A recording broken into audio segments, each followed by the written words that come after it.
வணக்கம். நான் தான் உங்கள் அக்கறையாரம் பேசுகிறேன். இன்றைக்கி ஒரு குட்டி கதை சொல்ல போகிறேன். ஊரில் ஒரு துப்புரவு தொழிலாளி. அவர் அந்த ரோட்டில் அந்த துப்புரவு வேலையை செஞ்சிட்ருக்காரு. எல்லாத்தையும் பெருக்கி எல்லாம் இது பண்ணி குப்பையை எல்லாம் ஒரு டஸ்ட்பினில் போட்டு வச்சுருந்தார்.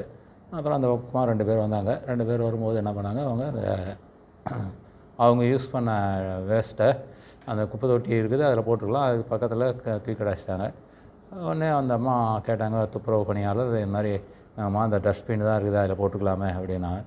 உடனே அவங்க 2 பேரும் கோவமாகி, நீ என்ன டஸ்ட்பினில் போடுற, உனக்கு வேலையை குப்பை பெருக்கி போடுறது தானே, நீ என்ன எங்களை வேலை வாங்குற அப்படின்னாங்க. வந்தாங்க, டக்குன்னு அந்த இதை டஸ்ட்பினை தட்டி விட்டு அதில் குப்பையெல்லாம் சிதறி போச்சு.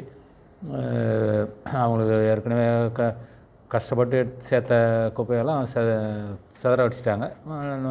இருந்தாலும் அந்த அம்மா எதுவும் சொல்லாமல் அந்த துப்புரவு தொழிலாளி எல்லா குப்பையும் மறுபடியும் எடுத்து போட்டு குப்பையில் போட்டு அந்த தொட்டியில் போட்டு இது பண்ணிகிட்டு இருந்தாங்க.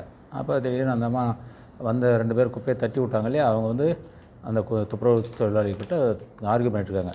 நாங்கள் யார் தெரியுமா, நான் ஒன்று இப்போ நீங்கள் ஒழுங்காக வேலை செய்யலைன்ட்டு நான்லாம் மீடியாவில் வரோம், மீடியாவில் போட்டு விட்ருவோம், சோஷியல் மீடியாவில் போட்டு விட்ருவோம், நீங்கள் ஒழுங்காக வேலை செய்யலைன்னா உங்கள் வேலையே போயிடும் அப்படின்னு கொஞ்சம் அதிகாரமாக மிரட்டினாங்க. அவங்க ரொம்ப கெஞ்சினாங்க, ஐயோ வேணான்ட்டு இது பண்ணாங்க.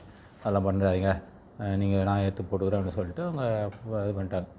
உடனே டக்குன்னு அந்த நேரத்தில் ஒருத்தர் அங்கேருந்து ஓடி இருந்தார். இது பாருங்கள், நீங்கள் பண்ணது தப்பு, நீங்கள் இது மாதிரிலாம் செய்யக்கூடாது அப்படின்னாரு. அது கேட்குறது நீங்கள் யாருன்னாரு. உடனே அவர் சொன்னார், நீங்கள் என்ன பண்ணீங்களோ அந்த விஷயத்தை அவங்க வச்சுருக்கேன் பாருங்கன்ட்டு அவர் ஒரு வீடியோ எடுத்துருக்காரு. கம்ப்ளீட்டாக முதல்லேருந்து ஆரம்பிச்சதுலேருந்து என்னென்ன நடந்ததோ அதை வீடியோ எடுத்துருக்காரு.